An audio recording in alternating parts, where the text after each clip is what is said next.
In a world where every second can mean the difference between life and death, police officers find themselves at the center of intense, often unpredictable situations. This documentary explores the moments when law enforcement heroes go beyond the call of duty to save lives in the nick of time. From a wheelchair-bound man trapped on train tracks to a baby choking on milk, these gripping stories highlight the courage and quick thinking of officers faced with life or death scenarios. Each case is a testament to the bravery, resilience, and humanity of those who wear the badge, often risking their own lives to protect others. He was absolutely facing north, and his back was facing the oncoming train. On the morning of August 12, 2020, Officer Erica Ura was patrolling near railroad tracks in California, unaware that she would soon be saving a life. As she was making her rounds, she noticed a man in a wheelchair stuck on the tracks just as the crossing arms lowered, signaling an approaching train. Realizing the imminent danger, Officer Ura quickly sprang into action, rushing from her patrol car toward the man to save him before it was too late.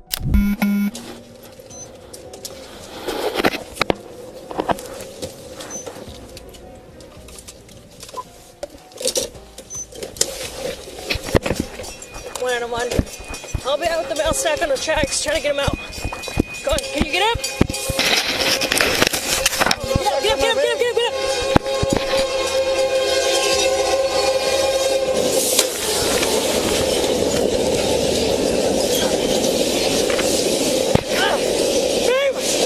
One out of one, I need an ambulance now!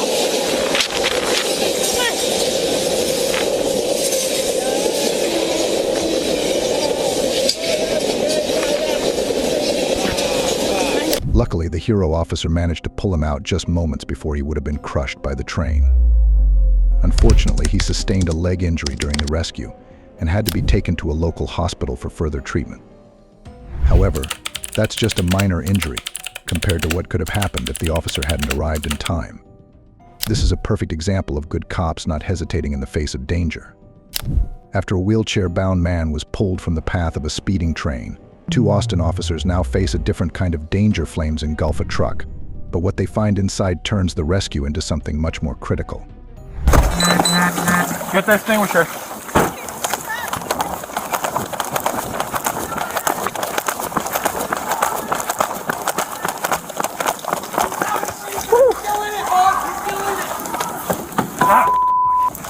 Two Austin police officers responded to a call about a truck completely engulfed in flames with someone trapped inside.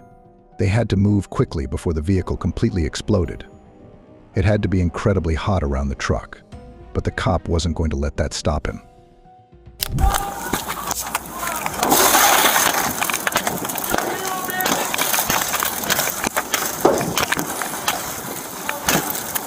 Hey, man.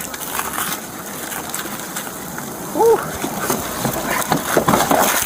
With the door open, one officer began to pull the man out of the vehicle, while the other attempted to put out some of the flames around the door. They wanted as safe an exit as possible for the man, but they quickly figured out that the fire extinguisher wasn't helping. The fire was just too hot, and it had completely enveloped the truck.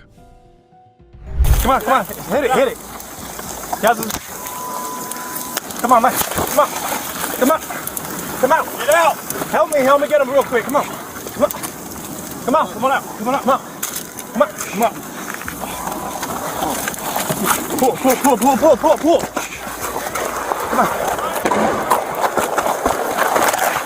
Turn him over. You have a seizure. They managed to pull the man from the vehicle and soon realized why he was unresponsive. He was having a seizure. This was a lot more than the shock. 4-4, we got one now. He's having a seizure. We need EMS in 1018. We're not gonna do anything with it. Hey, get everyone away from me. The seizure changed the situation, and the cops immediately called for medics. This is a great example of how officers have to be able to respond to anything at a moment's notice. They thought they were only dealing with a car on fire, but now there was a man having a seizure. All they could do was respond in the best way possible and continue to help the man in any way until the EMTs arrived. Hey, help me pull him over there. We'll get away from the fire. 1, 2, 3.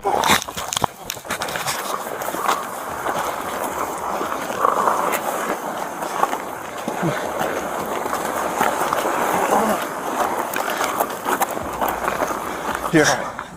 You're okay. Okay, buddy? You're okay. You're okay. You're good. You're good. You're all right. Hey, get away from it. It's not going to do nothing. That's not going to do nothing. It's not going to help. A would-be Good Samaritan then arrived with another fire extinguisher, but the officers instructed him to stay away. They didn't want to put any more civilians in danger. The entire time you could see how they put everyone's safety before their own. Stay away. Over here. Get over there. Over there. Whew. You're okay. You're okay. 4-4, the vehicle's completely engulfed. EMTs arrived a few minutes later, and the man was taken to the hospital. Just minutes after that, the vehicle completely exploded. After saving a man from a fiery truck, another officer in Sterling Heights faces a different challenge. A baby is choking, and time is running out. Will he be able to save the child?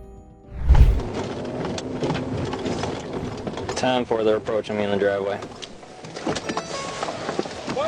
Hey, what's going on with the baby? Okay, let me see. Okay, calm down, let me see the baby. Hold on, let me see. Okay, hold on. In Sterling Heights, Michigan, just before 11 p.m. On a Thursday, the police were dispatched to a home on the 3600 block of Wallem Drive. Officer Cameron Macy Jewy was the first to respond, wasting no time upon arrival. Hearing the terrified screams of the family, he knew immediate action was required. Let me see the baby. You please. Hold on. Oh, please. Where's the emergency, please? Hold on.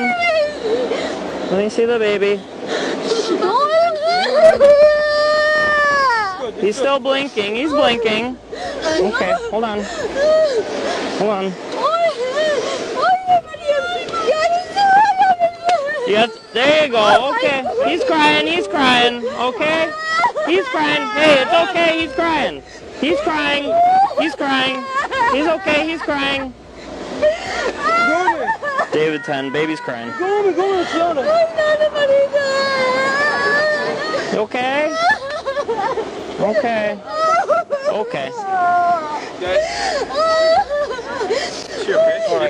Yep. Yeah, she's breathing. She was crying a minute ago. Okay? Alright. Okay, yep, she's okay. Alright. Yep, I can feel she's got a pulse and she's breathing, okay? After ensuring the baby was safe, the officers took time to speak with the family, understand the situation, and help calm them down. Okay. She's okay. Alright.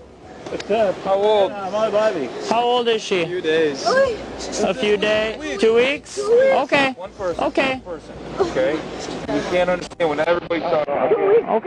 Okay. I'll talk to Dad. You relax. Okay? Okay.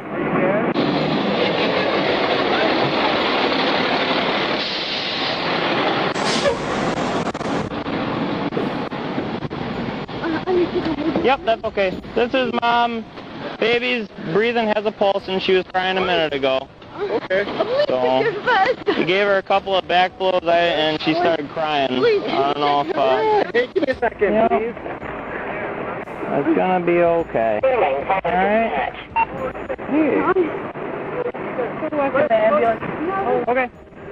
Shortly after, the Sterling Heights Fire Department arrived and transported the baby to the hospital for a thorough examination. Some stories have nothing but a happy ending, like this next case. It captured a couple's wholesome moment that not even the girlfriend expected. An Alista police chief pulled over a couple, Ben and Sierra, for what seemed like a routine traffic stop. But in reality, it was something much more surprising than that.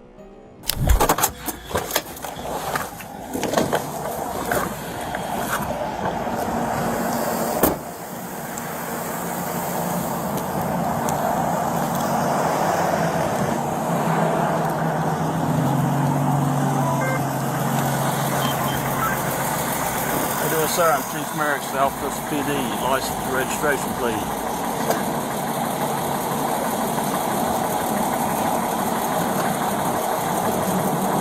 What did I do?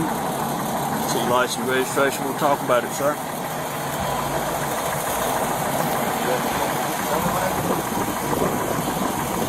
I'm talking to, and I'll be glad to.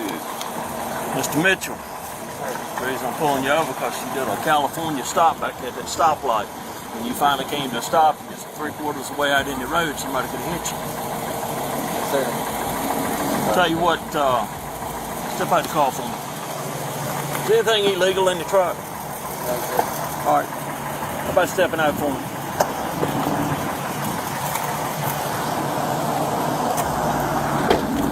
All right. Still want to do this? I could get me a squat. Yes, sir. All right. Have a seat right there. When the officer opened the passenger side door, Sierra looked shocked and a little confused. However, all of those emotions would soon be replaced with happiness once she found out the real reason for this stop. How you doing? Your name, please, ma'am? Sierra here, sir. Sarah. Do me a favor. Will you step out of the car, please? Yeah. Is anything illegal? Anything will hurt me, poke me, stick me in the vehicle? No. Not. Okay. How about walking back here with me?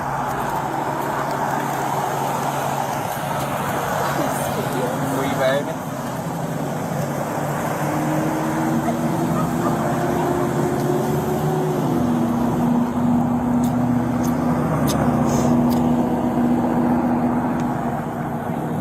After a successful marriage proposal, Ben gave the police chief a handshake of gratitude, not just for the help but also for capturing the entire thing on camera.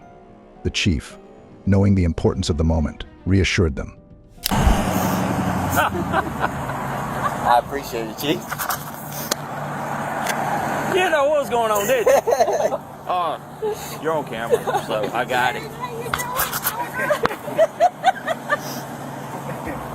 A routine traffic stop in Florida quickly turns into a life or death situation when an officer finds an unconscious driver.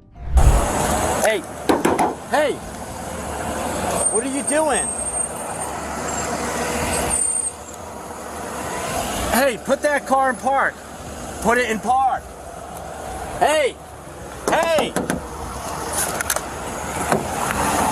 Oops. Put this in park.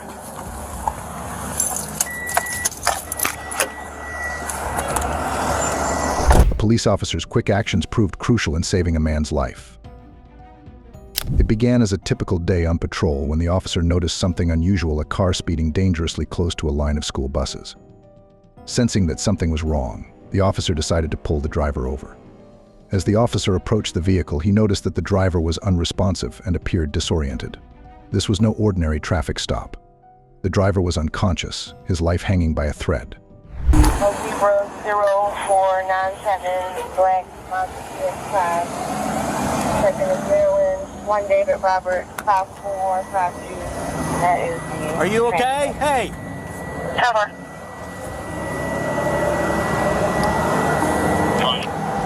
S046 Ray. S046. Please start fire. Got an unconscious driver. What's your 20?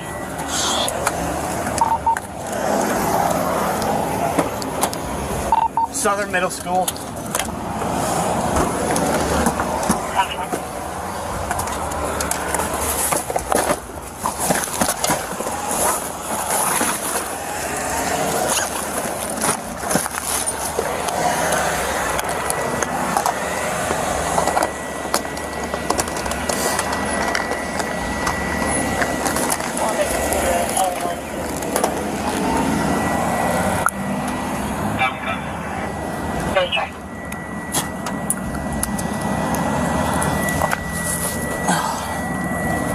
Hey, are you okay?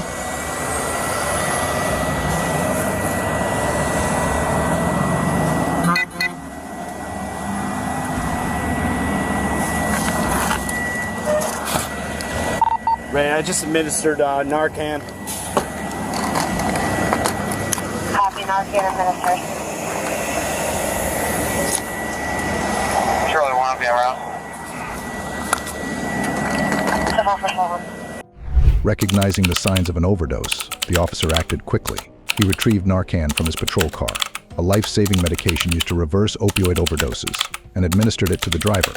But the situation was critical, and the driver showed no immediate signs of recovery. The officer didn't give up. He pulled the man from the car, moving him to the side of the road, and began performing CPR. Every second counted.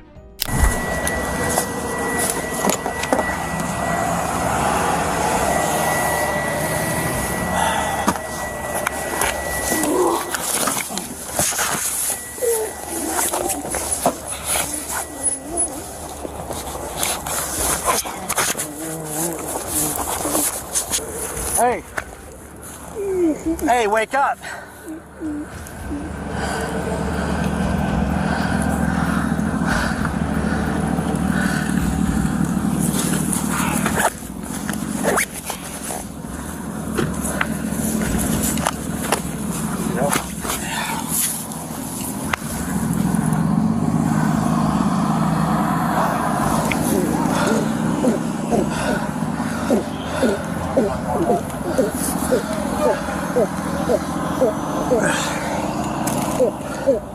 I've got a black bag in there, and it's got like a little mask.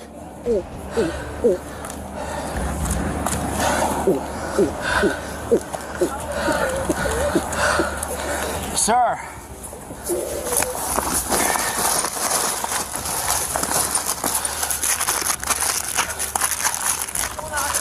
Stay with us, sir.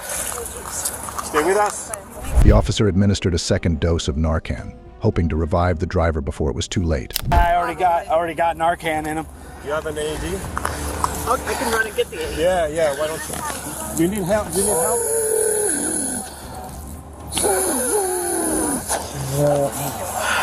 Can you get my radio right there, please? Stay with us, sir. Right there. Can you hold the button? I got you. Yeah, I got it. Good. SRO 46 starting CPR. Copy, CPR in progress.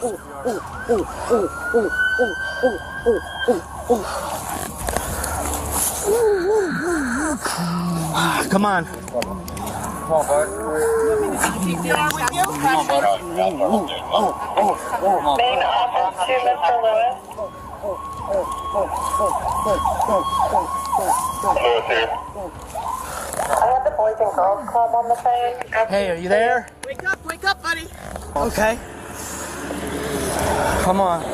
I gave him 2 shots of Narcan. All right, good. Thank you. No problem. You okay?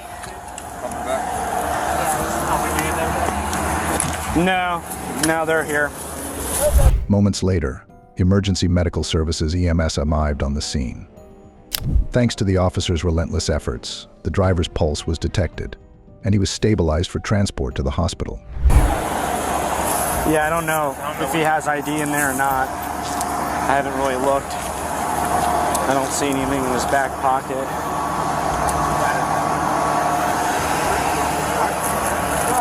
You good? Why don't you sit down on the stretcher for a hot second? Stand up.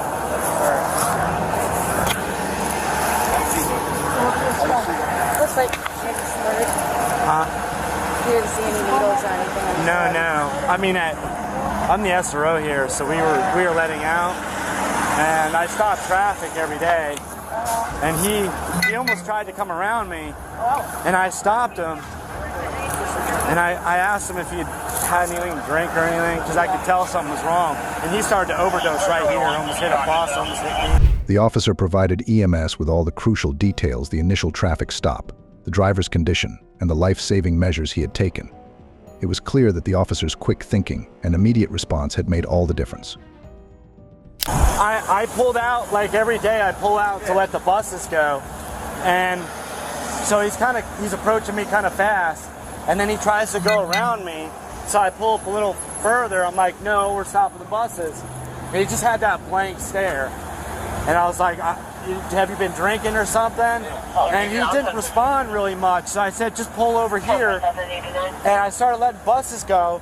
He almost hits me, then he almost hits my car, and then he's going towards the buses. He had the window rolled down a little bit. I unlocked it, put it in drive, and then I gave him one. I could tell what was happening because his eyes were rolling back in his head. Huh.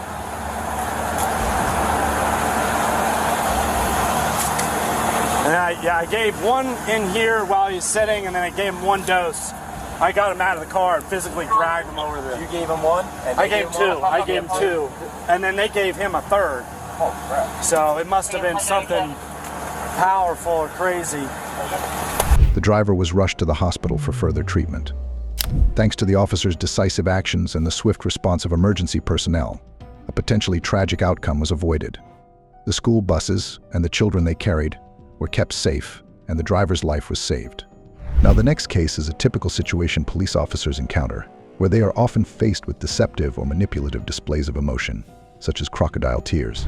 An example of this is Teresa, who, after being caught drinking and driving, tries to use emotional manipulation to avoid punishment. However, her attempts are futile, especially when she learns that her punishment will be delivered by her own father, a police officer, making the consequences even more severe. In December 2022, officers from the Howell Township Police Department arrived on the scene of a hit-and-run accident on Lanes Mill Road. They found a collapsed traffic pole in the middle of the street. Probably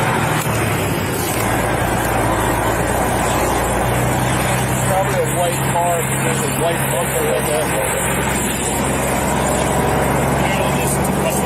Got hit and then fell afterwards because he said he just left work.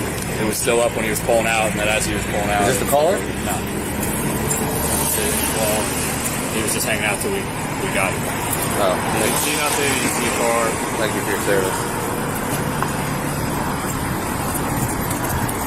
681, you're advising that vehicle is not involved. Yeah. You want to just go check 9 South real quick? Yeah, with what, white Toyota? Yeah, there's a white bumper here.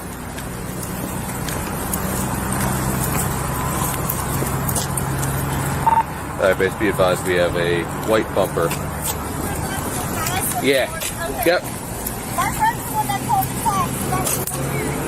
Okay. Down for a white bumper.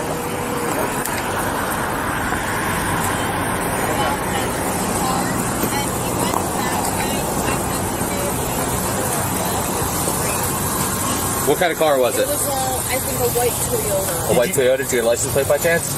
I tried to, but the car just down. Okay, any distinguishing characteristics on it, or just a white? I couldn't see who it was. Okay, was it a 4-door, 2-door? 670, I'm going to check 9 South. It was like a small car like this car. Okay. After police spoke with the caller, they found out that the vehicle that had struck the pole was a white sedan. Not long afterward, they managed to locate a car matching the exact description. The driver of the car was 21-year-old Teresa Lee.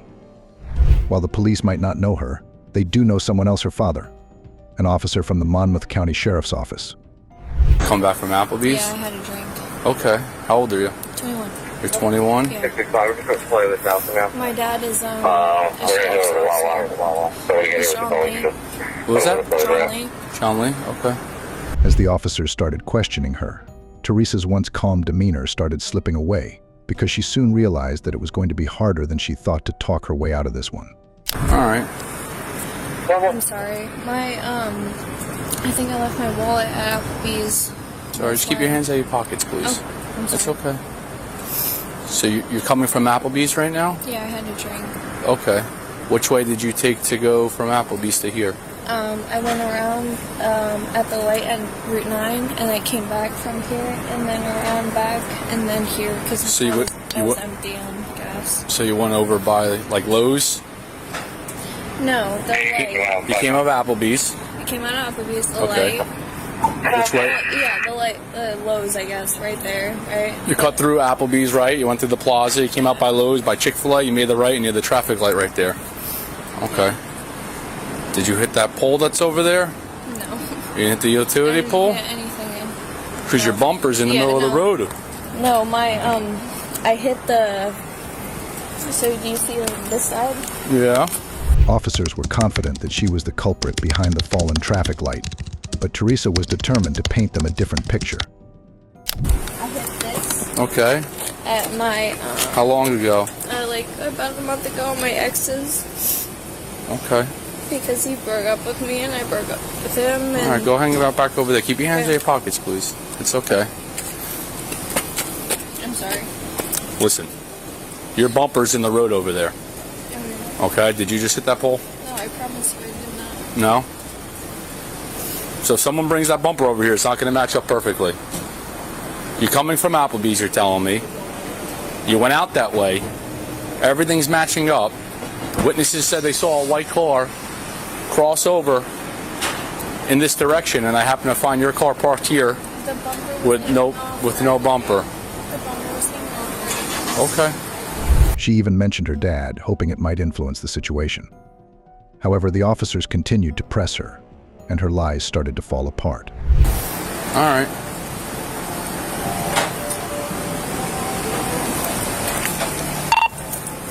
.670. Do you have another unit out with you? Call my dad. He's a sheriff's officer. All right. Hang out. What's up? Negative. I just flooded off the traffic light. We're heading over to Wallow now. 10-4. Can you bring her bumper here?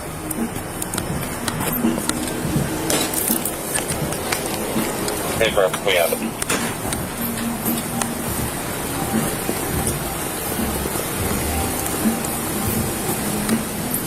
So, Teresa, Yes. let me ask you again. Yeah. You left Applebee's. Yeah, I left Applebee's. You cut through the plaza. You came out by Lowe's and Chick-fil-A. Yeah. Did you hit the traffic pole that's right there? I did not hit the traffic pole. Do you not remember hitting a traffic pole? I did not hit the traffic pole, I promise you. So your bumper's in the middle of the road over there, and there's a pole down. This part was hanging off already because I already hit something. Okay. When I hit a deer in Pennsylvania because I go to school in and this part was hanging off already. Okay. Do you smoke marijuana recreationally? No? I do not smoke marijuana. What do you prescribe that you put that you had when I'm a soccer athlete. Can I call my dad, who's a sheriff's officer? Let the one officer come here who's out with your other part of your bumper. He's going to talk to you, and then we'll go from there. Okay? You go to college? Yes, I go to I'm a soccer captain there. Okay. I do not smoke marijuana universally. The more Teresa talked, the more lies she spun. But the cops were catching on and weren't afraid to let her know. Soon, the tears started to come. I just found your piece next to the telephone pole you just took out. I hit you call my dad, he's a sheriff's officer. That's great. You smashed the traffic light and you left the scene of an accident. And now you're lying about it. Well, the scene's over there, you're over here. You said that piece fell off Pennsylvania, but now you hit something? What's the honor? What's the honor? How old are you? I'm 21. 21? I had a drink at Applebee's and I'm like scared out of my mind right But now. Teresa, I explained to you this before. Lying isn't going to get you anywhere. At least you know the truth. You just lied. You just lied. We just caught you in a lie. And you told me found this piece over by the traffic light by Lowe's. You said that piece fell off in Pennsylvania. And you told me you hit a deer. You told me a whole bunch of stories. I hit a deer at Pennsylvania. You can ask my dad. Please ask my dad. You just hit a telephone, a traffic light. And that's where this piece was. That's probably where that piece was, yes. I probably hit that. You did hit that. I hit a deer. You see this? I hit a deer before this. You can ask my dad. This piece fell off at the traffic light that you hit, that you knocked over. After realizing that the cops aren't falling for a story, she finally starts telling the truth. Yeah, I know. I was at Dunkin' and the guy backed into me in this accident. Listen, are you just scared you're going to get tickets or something? Yes. Is that all it is? Yes. So you want to just tell the truth? Yes, I'm telling you the truth. So when after Applebee's, did you hit a traffic pole? I think I hit something. I remember hitting something. You can't miss it. It lights up. It's red, green, and yellow. I remember hitting something after Applebee's. But Okay. I'm saying, like, And then did you drive away because you're scared because you maybe had one drink and you think you're drunk? Yeah. And you might get arrested, but you don't seem like you're drunk? Yes. Is that what's going on? So you drove away because you're scared? Yes. So you might get some tickets and maybe you might get arrested? Is that why? Yes. Okay, so now we're starting to tell the truth, right? I remember hitting something, but I remember, before this, I already hit something, and he was... So you're saying there was some damage, but obviously your bumper is over there like this officer was saying. This was already damaged. Okay. This was already damaged. This fell off because of already damaged. Okay, but it fell off on Lanes Mill where the pole is in the middle of the road. Just call my dad, he would tell you. Well, He's a here's sheriff's the thing. officer, Your dad, I the sheriff's officer, wasn't driving your vehicle today. Your dad, the sheriff's tell officer... you, it's already damaged. And they already reported to the Well, listen, insurance. here's He already reported everything. Pump the brakes. You're 21. You're an adult. We're trying to figure out what happened with you and driving and leaving the scene of the crash. I hit a curb. You hit a traffic signal. Teresa kept mentioning her dad, likely hoping that he might help her get off scot-free. The officers, however, continued with their investigation. Give your dad a call, now that we've figured out what's happening. And you're telling someone the truth. I still just don't understand how she comes out of that. I don't. Is that bag with guac that's on your face and all over your car? Is that from Applebee's? That's from Applebee's. That's an Applebee's bag. Oh, it's not an Applebee's bag. No, it's Aguero's. So are you coming from Applebee's or are you coming from somewhere else? Is that from tonight? Aguero's. Where is that? It's right there. It's right next to Applebee's. Just next to that. IHOP?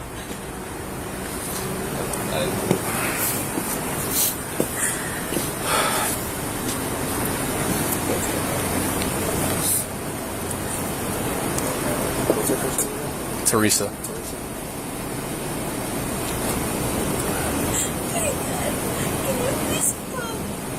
I just need to talk to her on the phone. Yeah, I think she's scared she's hanging out with a boy or something, and the dad is. I don't know. This makes no sense at all. Maybe hanging out with a guy. Yeah, she doesn't want. Yeah, exactly.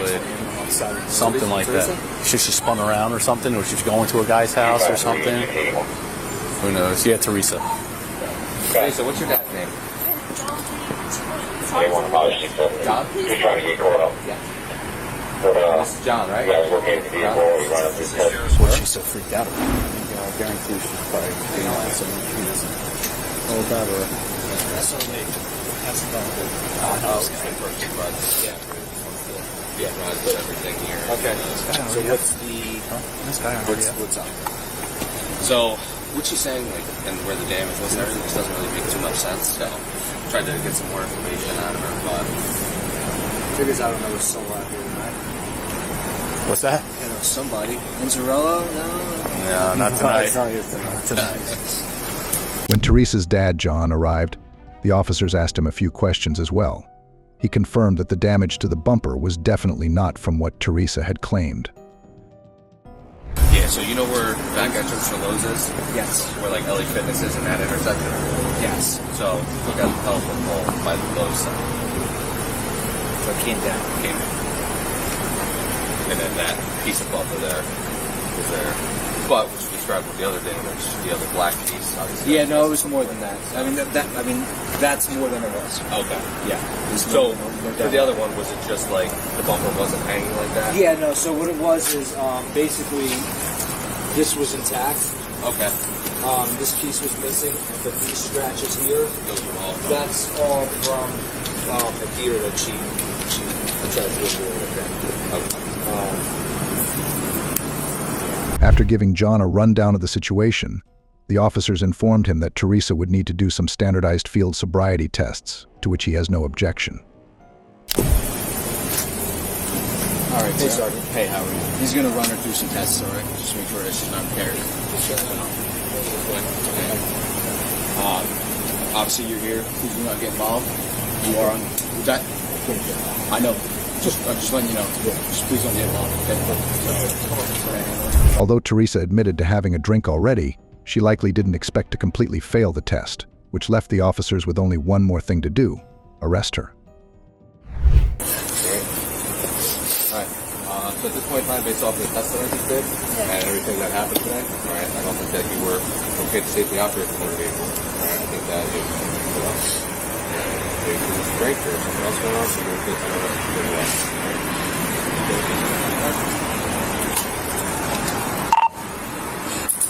Base 1 female 41. 17 for Johnsville.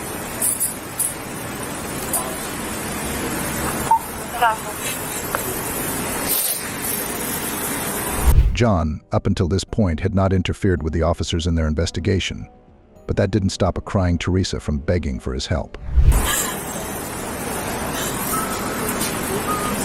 Dad! Dad!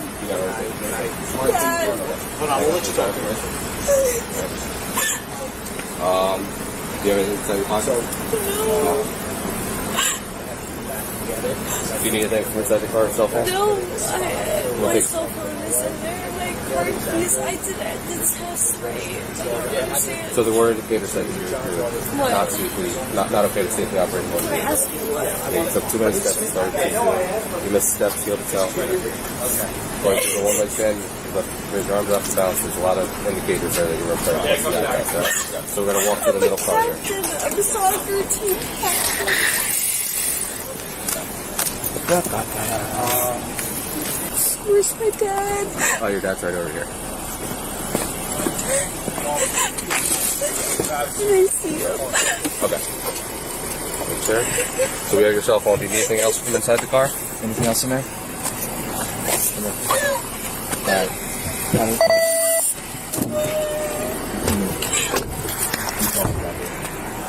Instead, Teresa's dad gave her a brutal reality check about the situation she was in, telling her she was under arrest.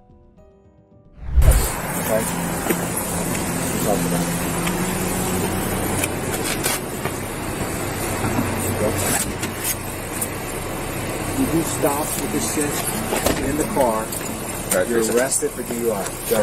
Have a seat.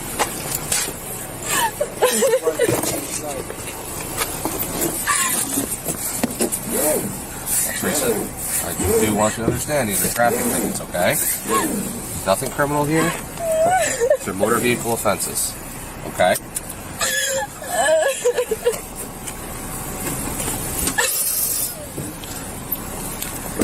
Even though she was the captain of her soccer team, Teresa would now have to explain to her team why she wouldn't be at the games in the following weeks.